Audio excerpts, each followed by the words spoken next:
Hello everyone, আসসালামু আলাইকুম। সবাই কেমন আছেন? আলহামদুলিল্লাহ আমরা ভালো আছি। আবার একটি নতুন ব্লগ ভিডিও নিয়ে আপনাদের সামনে হাজির হয়েছি।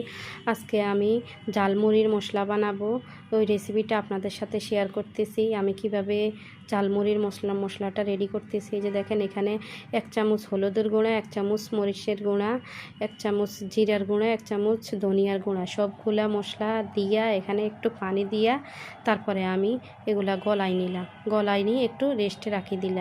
তারপরে এখানে দেখেন চটপটির মশলাটা আমি আলাদাভাবে একটু পানি দিয়া তাও একটু গলায় রাখি দিব।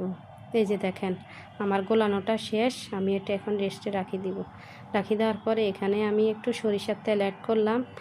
আমার ঘরে সরিষার তেল কম ছিল, না সরিষার তেল আর একটু বেশি দিলে আরও ভালো হইতো। এখন আমি সয়াবিন তেল দিতেছি, যে সয়াবিন তেলটা অ্যাড করতেছি। এখন সয়াবিন তেলটা অ্যাড করার পরে আমি এখন পেঁয়াজ বাটা দিব। এই মশলাটা রেডি করার সময় পেঁয়াজ বাটা দিয়ে যদি রেডি করে, ওই মশলাটা ঘন হয়, মজাও হয়, স্বাদটাও বাড়ে। এই যে দেখেন আমি পেঁয়াজ বাটাটা দিয়ে দিলাম। পেঁয়াজ বাটাটা দিয়া তারপরে তেলের মধ্যে একটু হালকাভাবে ভাজার পরে তারপরে এখানে 1 চামচ রসুন, 1 চামচ আদা, দোনোটা আমি অ্যাড করব। এই যে দেখেন 1 চামচ আদা অ্যাড করছি আর 1 চামচ রসুন অ্যাড করছি। এই দুইটা দেওয়ার পরে আমি এটাও একটু হালকাভাবে ভাজার পরে আমি একটু বিট লবণ অ্যাড করব এটার সাথে। এই যে দেখেন আমি বিট লবণটাও অ্যাড করলাম। অ্যাড কইরা এখন আমি ওই যে মশলাগুলো যে গলায় রাখছি এগুলা সবগুলো এখন আমি দিয়ে দিতেছি। এই যে দেখেন আমার মশলাগুলো দিয়ে দেওয়া হয়ে গেছে। এখন আমি চটপটির মশলাটাও সাথে অ্যাড করব। এই যে চটপটির মশলাটা দিয়ে দিতেছি। চটপটির মশলাটা দিয়ে দেওয়ার পরে আমি একটু হালকাভাবে এটা কষাই নেওয়ার পরে তারপরে আমি এটার মধ্যে জল দিব। পানি দিয়ে যদি একটু না হয় তাহলে মশলাটা গন্ধ থাকি যায়।